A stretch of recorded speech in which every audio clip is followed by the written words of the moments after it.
دیکھیں اب جن حالات اور جن واقعات کی طرف آپ نے اشارہ کیا ہے، اس میں ملک عزیز پاکستان کا تو کوئی قصور نہیں ہے۔ قائد اعظم محمد علی جناح نے جب یہ ملک بنایا تو بنیادی طور پر یہ کہا گیا تھا کہ یہاں پہ پاکستان میں بسنے والے ہر شخص کو اس کے عقیدے، اس کے مذہب کے مطابق زندگی گزارنے کے مواقع فراہم ہوں۔ ہم یہ دیکھتے ہیں کہ پاکستان میں بہت سارے مسائل ہیں، بہت سارے ایسے مسائل ہیں جن کا حل کرنے کی بھی کوئی کوشش نہیں کی جا رہی۔ جب آپ مسائل کی طرف متوجہ ہی نہیں ہوں گے تو ان کا حل کیسے ہوگا؟ آج ہمارا سب سے بڑا المیہ جو میں سمجھتا ہوں وہ یہ ہے کہ ہمارے پاس ڈیٹا بیس ہی نہیں ہے۔ ہمیں پاکستانیوں کے بارے میں مکمل معلومات ہی نہیں ہیں۔ ہمیں نہیں پتہ کہ پاکستان میں کتنے ڈاکٹرز ہیں، کتنے انجینئرز ہیں، کتنے بزنس مین ہیں، کتنے مطلب کسی بھی ڈپارٹمنٹ میں کوئی ایگزیکٹ فگر اگر آپ دینا چاہیں کہ ہمارے پاس کتنے ہیں تو آپ نہیں دے سکتے۔ تو جب آپ موجودہ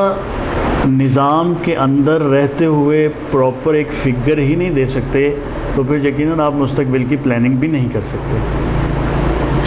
جب آپ کو اپنی ضروریات کا ہی نہیں پتہ اور اپنے وسائل کا ہی نہیں پتہ تو آپ ان کو مینیج کیسے کریں گے؟ سب سے پہلے ضروری چیز یہ ہے جو میں سمجھتا ہوں وہ یہ ہے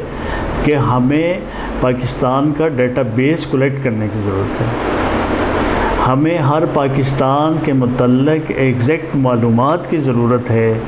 کہ وہ کون کون سی سروسز، کون کون سی خدمات جو ہیں وہ ملک عزیز میں دے رہا ہے۔ اس کے حساب سے پھر ہم اگلی پلاننگ کر سکیں گے۔ ہمیں یہ پتہ ہونا چاہیے کہ ایک سال کے لیے ہمیں کتنے پھلوں کی ضرورت ہے، ہمارے لوگوں کی پھلوں کو خریدنے کی استطاعت کیا ہے، کتنے لوگوں کو کتنی سبزی کی ضرورت ہے، ملک کو چلانے کے لیے ایک سال میں کتنی سبزی کم از کم ہمیں چاہیے، اور اسی طرح دیگر وسائل جو ہیں ان کو کتنی ضرورت ہے اور کس حساب سے ہم اس کو جنریٹ کریں۔ لیکن اس کے اوپر ہماری ورکنگ جو ہے وہ نہ ہونے کے برابر ہے۔ اگر کچھ ورکنگ ہے بھی تو اس کا نتیجہ کوئی نہیں ہے، اس کا ریزلٹ کوئی نہیں ہے۔ اس میں ہوتا یہ ہے کہ پھر مارکیٹ میں ایک شور مچتا ہے۔ جب آپ کسی چیز کو کہتے ہیں کہ جناب یہ چیز شارٹ ہو گئی ہے تو آٹومیٹکلی اس کا ریٹ بڑھ جاتا ہے۔ اب عمومی طور پر ہم رمضان المبارک میں بیٹھے ہیں تو رمضان المبارک میں جو بنیادی ایک چیز ہے، مثلاً مسلمان روزے رکھتے ہیں اور روزے میں افطاری میں خاص اہتمام ہوتا ہے جس میں کھجور اور لیمو کا استعمال زیادہ ہوتا ہے، یا دیگر جو ہے آلو اور پیاز اور دیگر ایسی چیزیں بھی جو ہیں ان کا استعمال نسبتاً بڑھ جاتا ہے۔ تو اس استعمال کی بڑھنے کی وجہ سے یقیناً جو ہے وہ ایک پریشر مارکیٹ کے اوپر آتا ہے۔ اب ہمیں نہیں پتہ کہ ہماری سپلائی کی کیا پوزیشن ہے، ہمارے پاس کتنا سٹاک موجود ہے، کہ اگر ہمارے پاس زیادہ سٹاک موجود ہے تو ہم اس سٹاک کو مارکیٹ میں لے آئیں۔ جب ہم اس کو مارکیٹ میں لے آئیں گے تو پھر یقیناً جو ہے وہ جو مہنگائی ہے وہ نہیں ہوگی، اس کے اوپر کنٹرول ہو سکے گا۔ ہم نے بدقسمتی سے یہ میں بات کروں گا کہ ہم نے ہر مسئلے کا حل جو ہے وہ یہ سمجھا ہوا ہے کہ ہم پرچہ دے دیں، ہم کسی کا چلان کر دیں، کسی کو جرمانہ کر دیں۔ تو میرے عزیز دوستو، ہم وطنوں، جب تک ہمارا یہ رویہ چینج نہیں ہوگا، جب تک ہم شعوری سطح پر لوگوں کو تیار نہیں کریں گے اور ان کی شعوری تربیت نہیں کریں گے اور ان کو شعوری طور پر میدان میں نہیں لے کے آئیں گے، آپ لاکھ پرچے دے دیں، آپ لاکھ جرمانے کر دیں، آپ جو بھی کر دیں، جب تک کلچر چینج نہیں ہوگا اس میں تبدیلی نہیں آ سکتی۔ اور وہ مفاد پرست لوگ جو موقع کی تلاش میں رہتے ہیں ان کے لیے یہ ایک سنہری ملک ہے، بلکہ ایک سنہری چڑیا ہے۔ کہ جب ان کا دل چاہتا ہے وہ کسی چیز کا سٹاک جو ہے اس کو سٹاک کر کے ملک میں مصنوعی بحران پیدا کر دیتے ہیں، اور جب ان کا دل چاہتا ہے وہ چیزیں مارکیٹ میں لے آتے ہیں۔ تو جہاں تک میں نے عرض کیا کہ جب تک ہم لوگوں کو شعور نہیں دیں گے، ان کو بتائیں گے نہیں کہ ان کی قومی ذمہ داری کیا ہے اور اس قومی ذمہ داری میں انہوں نے کیا کرنا ہے، اور اس ذمہ داری کو ان کو پورا کرنے کے فوائد کیا ہیں، معاشرے میں کیا فائدے ہیں، ان کو کیا فائدے ہوں گے، تب تک وہ نہیں سلجھیں گے۔ آپ دیکھتے ہیں صبح سے شام تک ٹریفک پہ موٹر سائیکل، رکشہ، گاڑی سب کے چلان ہوتے ہیں، لیکن جس اشارے پہ سارجنٹ نہ کھڑا ہو وہاں پہ لوگ نہیں رکتے ہیں، وہاں وائلیشن ہوتی ہے، وہاں ریڈ لائٹ کو کراس کر لیا جاتا ہے۔ اگر سارجنٹ کھڑا ہو تو پھر کچھ احتیاط کی جاتی ہے۔ تو اس کا مطلب یہ ہے کہ ہماری عوام میں شعوری بیداری کی ضرورت ہے، ان کو ان چیزوں کے بارے میں آگاہ کرنے کی ضرورت ہے۔ یہاں پہ ایک چھوٹی سی مثال کوٹ کرتا ہوں۔ میں نے سری لنکا کا وزٹ کیا۔ غریب ملک ہے، بدحالی ہے، بس ان کے پاس تو ظاہر ہے اپنے حوالے سے وہ مطلب کمپیریزن نہیں پاکستان کا بنتا، لیکن میں نے صرف ایک بات یہاں پہ جو بتانی ہے کہ ان کے جو ریلوے ٹریکس ہیں، اکثر ٹریکس کے اوپر لوہے کے جنگلے نہیں لگے ہوئے، صرف ریڈ لائٹس، اور میں نے وہاں اپنی آنکھوں سے دیکھا ہے کہ جب وہ ریڈ لائٹ آن ہوتی ہے تو کوئی بھی شخص، خواہ وہ پیدل ہے، وہ سائیکل پہ ہے، موٹر سائیکل پہ ہے، رکشے پہ ہے، وہ ریلوے لائن کو کراس نہیں کرتا جب تک کہ وہاں سے وہ ریڈ لائٹ گرین لائٹ میں تبدیل نہیں ہو جاتی۔ تو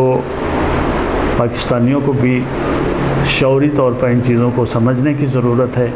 کہ قوم کو شعوری طور پر بلند کیا جائے، اور دوسری چیز یہ ہے کہ قانون کے اوپر پراپر عمل درآمد کیا جائے، اور قانون کے اوپر سختی سے اس کی روح کے مطابق سب کے ساتھ برابر عمل درآمد کیا جائے،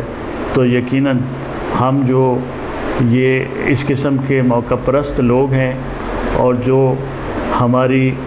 خوشیوں کو چھین لیتے ہیں اور لوگوں کو خوشیوں کے بجائے ٹینشن اور پریشانی دیتے ہیں،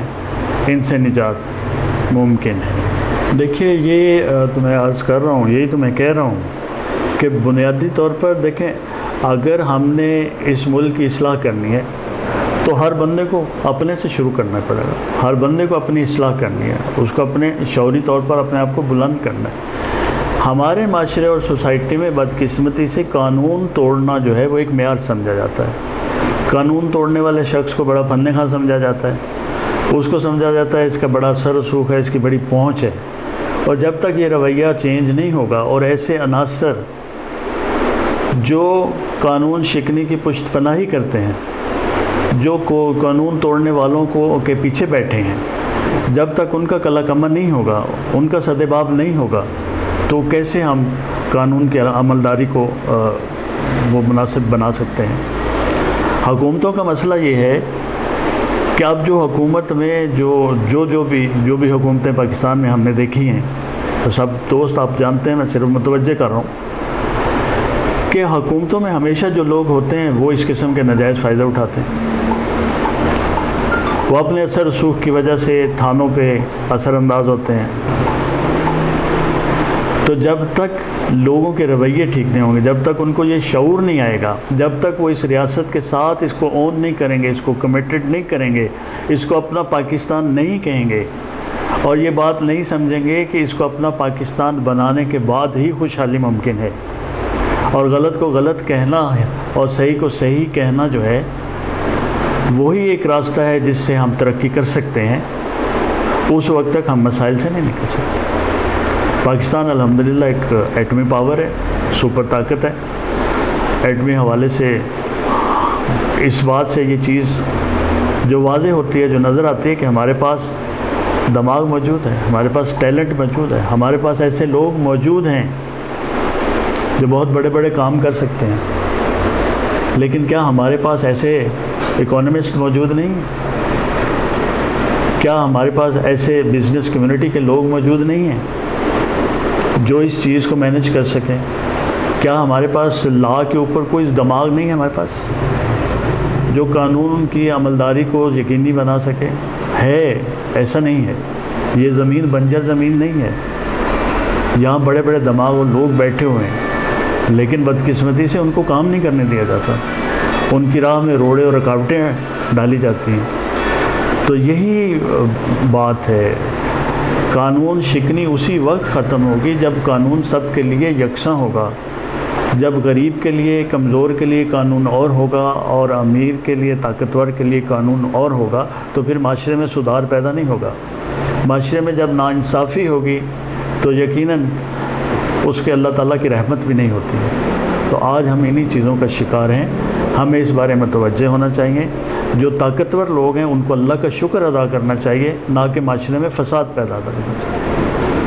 ان کو اپنی طاقت جو ہے اس کے اوپر اللہ کے ہاں اس کا شکر ادا کرنا چاہیے، نہ کہ وہ اپنی طاقت کے بل بوتے پر کسی غریب کا گھر جلا دیں،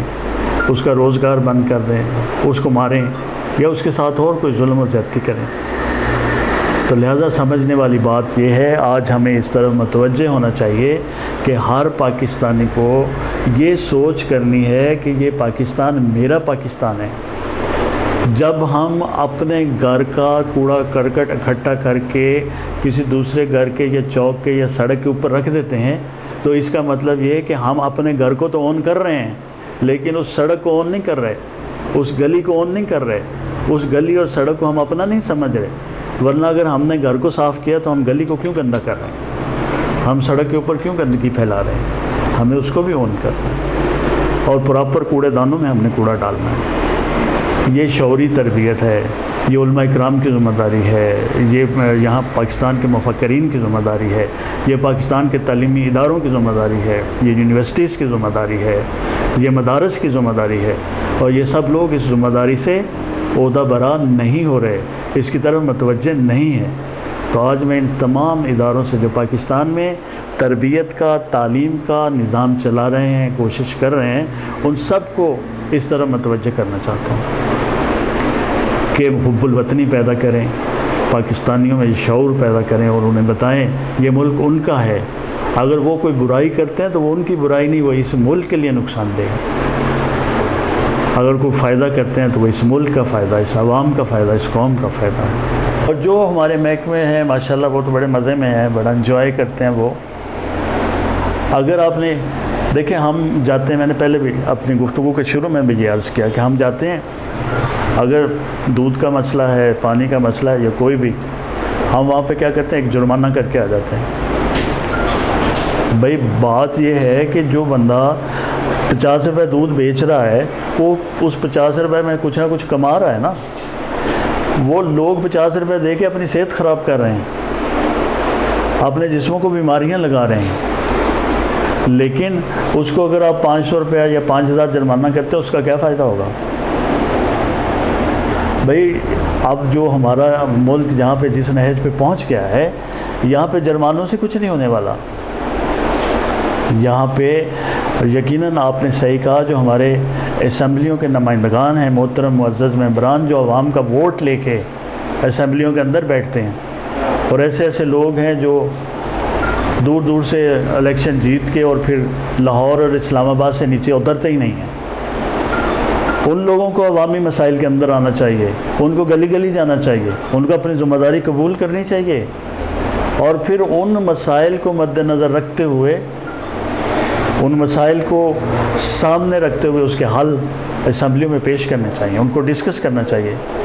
کبھی آپ نے دیکھا اسمبلی میں کوئی عوامی سطح کا، کوئی کسی گلی محلے کی سطح کا کوئی معاملہ ڈسکس ہوا؟ کبھی بھی نہیں ہوا. تو لہٰذا یہاں پر سارے ملک میں، سارے نظام میں وہ تبدیلی کی ضرورت ہے، لیکن وہ تبدیلی کا نعرہ ہم نے بھی بہت سنا تھا، لیکن وہ تبدیلی ابھی نظر تو کوئی نہیں آئی. اللہ پاک سے دعا کرتے ہیں کہ یا اللہ کوئی مثبت تبدیلی لے کے آ، اس ملک میں پازیٹیو تبدیلی لے کے آ، جو واقعاً اس ملک کے غریب عوام کی دادرسی بنے. اس غریب عوام کے لیے، اس غریب کے بچے کو بھی 2 ٹائم کا پیٹ بھر کے کھانا ملے، اور اس کے لیے بھی تعلیمی مواقع اسی طرح ہوں جس طرح ایک غریب ایک امیر خاندان کے لیے ہیں، اور اس کے لیے صحت کی بھی وہی سہولتیں ہوں جس طرح ایک امیر خاندان کے لیے ہے، امیر بندے کے لیے، اسی طرح غریب کو بھی صحت کی سہولتیں اس ملک میں میسر ہوں۔ اسی طرح ان کو نوکریاں بھی جو ہیں بغیر سفارش کے اور بغیر کسی اور معاملے کے میرٹ کے اوپر ان کو بھی نوکریاں ملیں، تو اللہ کرے وہ دن آئے اس ملک میں کہ اس میں جو غریب اور مظلوم اور محکوم طبقہ ہے اس کی دادرسی ہو سکے۔ دیکھیے یہ ایک مسلمہ چیز ہے، پاکستان میں طے شدہ چیز ہے کہ قادیانیوں کو جو ہے وہ کافر قرار دیا گیا ہے۔ اب اس میں کسی کو بہام نہیں ہونا چاہیے، لیکن میں سمجھتا ہوں کہ پاکستان کے اندر بہت ساری بیرونی قوتوں کا نفوذ ہو رہا ہے، ان کا اثر رسوخ آ رہا ہے یہاں پہ۔ اس نفوذ اور اثر رسوخ کی وجہ سے چونکہ ہم غریب لوگ ہیں، ہمارے پاس کھانے کے لیے روٹی نہیں ہے، تو چوری صاحب جب پیسے دیتے ہیں تو پھر اپنی مرضی کا کام بھی لیتے ہیں۔ تو یہی بات پاکستان کے ساتھ ہے کہ آج اگر ہم نے قرضے لینے ہیں اور اگر ہم نے مراعات لینی ہے اور دیگر چیزیں ہم نے کرنی ہیں تو پھر ظاہر ہے اس قسم کے معاملات تو یہاں پہ اٹھتے رہیں گے، لیکن انشاءاللہ یہاں پاکستان کے اندر محبان محمد والے محمد زندہ ہیں اور وہ جاگ رہے ہیں، تو کسی کو اس قسم کا شب خون نہیں مارنے دیا جائے گا۔ جی بالکل، دیکھیں یہ افسوسناک بات ہے کہ اگر یوم علی کے پروگرامز جو ہیں وہ منعقد نہیں ہوتے، لیکن صدر پاکستان جناب عارف علوی صاحب نے علماء اکرام، تمام مکاتب فکر کے علماء اکرام کے ساتھ مل کر بیٹھ کر ایک ایس او پیز طے کی اور خود انہوں نے پڑھ کے سنائے، اور ان ایس او پیز میں یہ کہا گیا کہ جناب کسی بھی مذہبی فرقے کے جو پروگرام ہیں ان کو بند نہیں کیا جائے گا، بلکہ ان 20 ایس او پیز کے تحت وہ پروگرام منعقد ہوں گے۔ تو اب الحمدللہ اس سے نماز تراویح جو ہے وہ جاری ہوئی، نماز جمعہ کی اجازت ہوئی، اسی طرح نماز پنجگانہ جو ہیں وہ ادا کی جا رہی ہیں۔ تو یہ بڑا مستحسن اقدام تھا، لیکن اب جیسے ہی یہ دن قریب آ رہے ہیں مولا علی کی شہادت کے، جو کہ 18 رمضان سے پروگرام شروع ہو جاتے ہیں اور 23 رمضان تک چلتے رہتے ہیں، تو ابھی تک اس میں ابہام ہے اور ابھی تک اس میں جو ہے کوئی واضح پالیسی گورنمنٹ کی طرف سے نہیں دی جا رہی، جبکہ عوامی طور پر لوگ یہ سمجھتے ہیں اور اس پروگرامز کی تیاری کر رہے ہیں کہ چونکہ صدر پاکستان نے کہہ دیا، وزیر اعظم نے کہہ دیا، تو اب یہ پروگرامز ہوں گے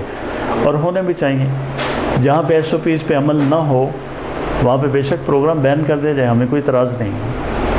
لیکن جن ایس او پیز کے تحت باقی عبادات کو اجازت دی گئی ہے وہ انہی ایس او پیز کے تحت ان پروگرامز کی بھی اجازت دینی چاہیے۔ اور اگر کوئی وائلیشن کرتا ہے، اگر کوئی ایس او پیز کو فالو نہیں کرتا ہے اور اس میں وائلیشن آتی ہے، تو پھر ہمیں اعتراض نہیں ہے، گورنمنٹ اس کے خلاف جو بھی ایکشن کرے ہم گورنمنٹ کے ساتھ کھڑے ہیں۔ تو میرا خیال ہے کہ یہ جو یوم علی کے پروگرامز ہیں یہ ظاہر سال کے بعد ایک دن ہے اور بڑی عقیدت و احترام سے منایا جاتا ہے، اس میں لوگوں کے مذہبی جذبات اور عقیدت کے جذبات شامل ہیں، تو اس کا گورنمنٹ کو احترام کرنا چاہیے۔ اس میں سمجھتا ہوں، دیکھیں مسئلہ یہ ہے کہ لاک ڈاؤن کرنا ہے یا نہیں کرنا۔ پہلی بات تو یہ ہے، اگر کرنا ہے تو پھر واقعی لاک ڈاؤن کرنا چاہیے، لیکن جس طرح کا لاک ڈاؤن ہم نے دیکھا ہے وہ تو مطلب ایک لفظ ہی ہے اور اس کا تو مطلب معنی ہمیں سمجھ نہیں ہوتا کہ یہ کیا لاک ڈاؤن ہے، کہاں سے لاک ڈاؤن ہے، کس کو لاک ڈاؤن کیا گیا ہے، یہ تو نہیں سمجھ آ رہا۔ اور نرمی کس بات کی گئی ہے؟ بھئی سارے کام تو پہلے ہو رہے ہیں۔ فرق صرف اتنا ہے کہ دکاندار نے باہر ایک بندہ کھڑا کیا ہوا ہے، وہ شٹر اٹھاتا ہے اور اندر دکان جو ہے وہ کسٹمر سے بھری ہوتی ہے، وہاں کوئی ایس او پیز پہ عمل نہیں ہو رہا۔ دیکھیے اب ہم ایک مشکل میں پھنس گئے ہیں، ایک طرف ہم غریب ملک ہیں، ہم غربت میں ہیں، اگر یہ سلسلہ جاری رہتا ہے، اسی طرح لوگوں کو روزگار نہیں ملتا اور یہ سلسلہ کچھ عرصہ اور جاری رہتا ہے، تو پھر معاشرتی اور معاشی مسائل جو ہیں وہ سر اٹھائیں گے، اور جب وہ مسائل سر اٹھائیں گے تو پھر ہر ایک پاکستانی کے لیے پریشانی ہوگی۔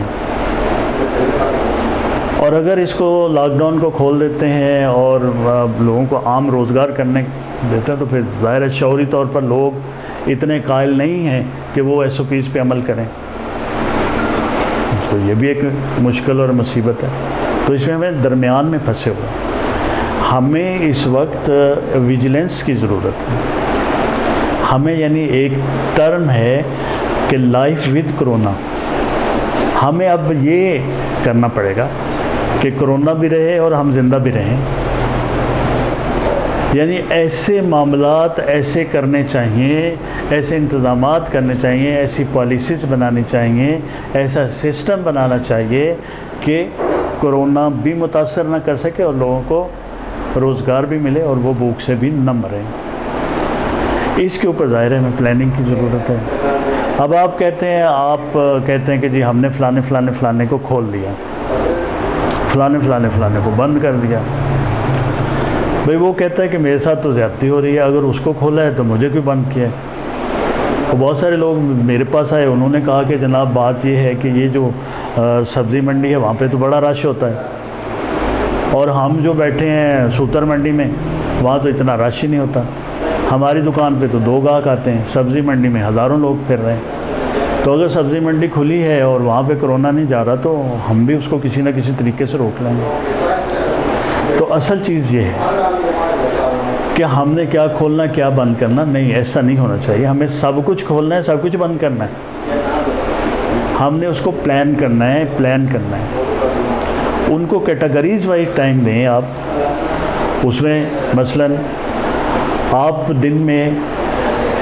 ایک خاص کیٹیگری کو 4 گھنٹے کا ٹائم دیں کہ وہ 4 گھنٹے میں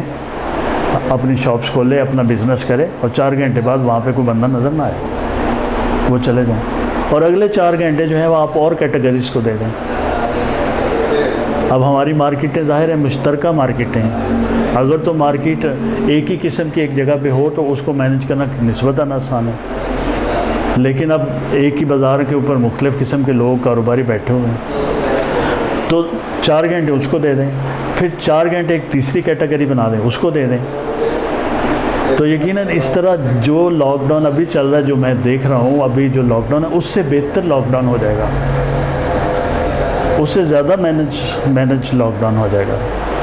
یا اگر آپ 4 دن نہیں کرنا چاہتے،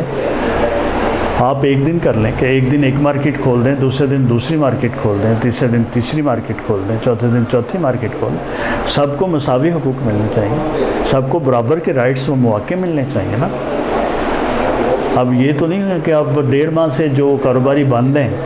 ان کو کاروبار کی ضرورت نہیں ہے، ان کو وسائل کی ضرورت نہیں ہے، ایسا تو نہیں ہے نا۔ تو سب کو ضرورت ہے، جو کاروباری لوگ ہیں سب کو فیسیلیٹیٹ کرنا چاہیے، اور اس انداز میں کرنا چاہیے کہ ایک تو شعوری سطح پر لوگوں کو اویئر کیا جائے، ایس او پیز کے اوپر بار بار بات کی جائے، اور لوگ جائیں والنٹیئرس ٹیمیں نکلیں اور لوگوں کو بتائیں کہ بھائی ایسے کرنا ہے، ایسے کرنا ہے۔ دوسرا، اس کو ٹائملی مینج کیا جائے، دن کو مختلف حصوں میں تقسیم کیا جائے، اور مختلف حصوں میں مختلف چیزوں کو کھولا جائے اور مختلف چیزوں کو بند کیا جائے، اور مختلف دنوں میں مختلف معاملات کیے جائیں۔ اب سکولز جو ہیں یا یونیورسٹی یا کالجز کی آپ نے بات کی، تو وہاں پہ ظاہر ہے وہ لوگ بھی پریشان ہیں۔ ابھی یہ جو پیک سیزن تھا اسکول کالجز یونیورسٹی کے لیے کہ نئے سیشن سٹارٹ ہو رہے تھے اور ایڈمیشنز ہو رہے تھے اور سارے معاملات ہیں، لیکن اب ان کو بھی چاہیے گورنمنٹ کو کہ فیسیلیٹیٹ کریں۔ اب انہوں نے اگر فیسز وغیرہ لینی ہے بچوں کی تو کہاں پہ لیں، وہ آفس تو کھول نہیں سکتے، وہ تو ان کو بھی کم از کم آفس کھولنے کی اجازت دی جائے، ان کو بھی اکوموڈیٹ کیا جائے کالجز اور یونیورسٹی میں۔ باقی جو آج پالیسی آئی ہے گورنمنٹ کی طرف سے کہ جو بورڈ ایگزامینیشن ہے وہ کینسل کر دیے گئے ہیں، تو بچوں کو جو ہے وہ ان کی بیس کے اوپر جو ان کا پریویس ایگزام ہے اس کی بیس کے اوپر ان کو پرموٹ کر دیا جائے گا، جو پرموٹ اس میں ہوگا۔ تو میں سمجھتا ہوں یہ اچھا ہے، چلیں ایک ہمیں واضح طور پر ایک پالیسی تو آ گئی نا، اس کو اپریشیٹ کرتے ہیں ہم کہ گورنمنٹ نے بتا دیا کہ اب یہ ہونا ہے، ورنہ بچے اور ٹیچر اور پیرنٹس اور والدین سارے اس انتظار میں تھے کہ پتہ نہیں پیپر کب ہونے ہیں، سکول کھلنے ہیں نہیں کھلنے ہیں۔ تو یہ اقدامات بر وقت ہیں، بر وقت کرنے چاہیے، تو اگر آج انہوں نے کہا ہے کہ جی ٹھیک ہے ایسے پروموشن کا ایک میتھڈالوجی بن گئی ہے، اس طریقے سے پروموشن ہوگی، اور جو سکولز ہیں مزید 1.5 ماہ جو سن رہے تھے کہ 1 جون سے کھولیں گے، وہ 1 جون سے نہیں کھلیں گے بلکہ وہ 15 جولائی سے ابھی جو نئی ڈیٹ دی ہے کہ اس سے اسکول کھولے جائیں گے۔ چلے ایٹ لیسٹ آپ نے ایک لوگوں کو راستہ بتا دیا کہ بھئی یہ راستہ ہے، آپ کو اتنا صبر کرنا ہے، اس کے بعد یہ کام ہوگا۔ تو اسی طرح ہر بندے کو گائیڈ لائن کی ضرورت ہے، ہر کاروباری کو گائیڈ لائن کی ضرورت ہے، اس کو آپ گائیڈ لائن دیں۔ یہ ریاست کی ذمہ داری ہے، یہ حکومت کی ذمہ داری ہے کہ اس کو بتائے کہ اس نے اگلے آنے والے دنوں میں اپنا سروائیول کیسے کرنا ہے، اس نے زندہ کیسے رہنا ہے، اس نے اپنی خدمات اور اپنی سروسز کیسے دینی ہے۔ تو یہ میرا خیال ہے کہ گورنمنٹ کی ذمہ داری ہے اور اس کو یہ پوری کرنی چاہیے۔ بسم اللہ الرحمن الرحیم، اللہم صلی علی محمد و آل محمد۔ ماہ مقدس رمضان المبارک کا دوسرا عشرہ جا رہا ہے۔ یقیناً اس وقت وہ وقت ہے جب مسلمان اپنی رحمتیں، اللہ تعالیٰ کی رحمتیں جو ہیں وہ اپنے دامنوں میں سمیٹ رہے ہیں اور اللہ کے قریب ہو رہے ہیں، اور اس بابرکت مہینے میں یقیناً اس کی رحمتیں اور اس کی کرامتیں اور اس کی نظر جو ہے وہ بے شک بے نیاز ہے، لیکن اپنے بندے کو بھولتا نہیں ہے۔ اپنے بندے سے کبھی بھی وہ غیر متوجہ نہیں ہوتا ہے، بلکہ ہر وقت وہ اپنے بندے کی طرف متوجہ رہتا ہے۔ تو اس ماہ مبارک کے صدقے میں اور اس ماہ کے اندر جیسا کہ 10 رمضان المبارک کو حضرت بی بی خدیجۃ الکبریٰ سلام اللہ علیہا کا یوم وصال ہے، اس کے صدقے میں 15 رمضان المبارک کو ولادت جناب امام حسن علیہ السلام ہے۔ اللہ سے ہم دعا کرتے ہیں امام حسن کے صدقے میں، اور اسی طرح جو 21 رمضان المبارک ہے شہادت امام علی علیہ السلام، ہم اللہ سے شہادت امیر المومنین حضرت علی علیہ السلام کے توسل سے دعا کرتے ہیں، اور آخری عشرے میں شب قدر جو رحمتوں والی، جو 1000 راتوں سے بہتر رات ہے، اس رات کے صدقے میں ہم اللہ سے دعا کرتے ہیں، اللہ سے دعا کرتے ہیں کہ یا اللہ ہم گناہگار ہیں، ہم خطا کار ہیں، ہم تیرے کمزور بندے ہیں، تیرے دربار میں حاضر ہیں، تو اپنی رحمت کے صدقے ہمیں معاف فرما دے، ہمارے گناہ معاف فرما دے۔ یقیناً تو ایسا رب ہے جیسا ہم چاہتے ہیں، ہمیں ایسے بندے بنا دے جیسا تو چاہتا ہے۔ اللہم صلی علی محمد و آل محمد و